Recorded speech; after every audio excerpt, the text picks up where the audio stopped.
ఇంతకుముందు ఎక్కడ చూశాను 5 సంవత్సరాల కాలంలో ముఖ్యమంత్రి గారి క్యాంపు కార్యాలయంలో ఎగ్ పఫ్ల కోసం వెచ్చించినటువంటి బిల్లు 3.5 కోట్లు అని చెప్తా ఉన్నారు. అంటే ఈ మాట ఎందుకు ప్రస్తావించాల్సి వస్తుందంటే అధికార పక్షం వారు రాష్ట్రాన్ని పురోగతి పదంగా నడిపించడం కోసం చెప్పి చేస్తున్నటువంటి ప్రయత్నాలని అడ్డుకునే విధంగా, అంటే వీరు చేయకపోగా అంటే గోచికాడినాక తినకుండా తినదంటే వారు తినలేదట.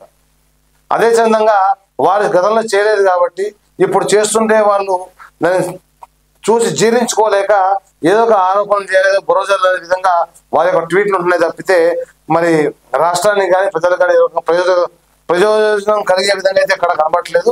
అయితే ఇప్పటికైనా సరే వారు తమ పందాన్ని మార్చుకుని రాష్ట్రం యొక్క ప్రజల శ్రేయస్సు కొరకు, రాష్ట్రం యొక్క ప్రజల యొక్క పురోగతి కొరకు అధికార పక్షానికి సలహా సూచనలు ఉంటే చేయమని చెప్పి, అదే రకంగా నిజంగా కనుక అధికార పక్షం వాళ్ళు ఏమన్నా తప్పులు చేస్తుంటే కనుక వాటి మీద గొంతెత్తమని చెప్తున్నాం తప్పితే మేము కూడా మీతో పాటు మా గొంతు కలుపుతామని చెప్తాం.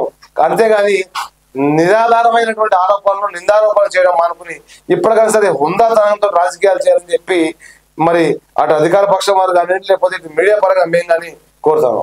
అయితే వైఎస్ఆర్సీపీ వారు ఆరోపించినటువంటి విధంగా బెంగళూరులో ఆయన చంద్రబాబు నాయుడు గారు సొంత కార్యక్రమాలనే కాకుండా పారిశ్రామికవేత్తలతోటి పెట్టుబడిదారులతో మీటింగ్లు జరిపినట్టు, మరి రాష్ట్రంలో పెట్టుబడులు పెట్టే విధంగా వారిని ప్రోత్సహించినట్టయితే మన సమాచారం అంతా ఉంది. దీంతో పాటుగా వారు ఇంకో మాట ఏం పడతారంటే నారా లోకేష్ గారు విదేశ పర్యటనకు వెళ్తున్నారు, మరి ఎందుకు వెళ్తున్నారని వారు చెప్పాల్సిన బాధ్యత వారి మీద ఒక మంత్రిగా ఉందని చెప్పి వారు అయితే ఆరోపణలు చేయడం జరుగుతూ ఉంది.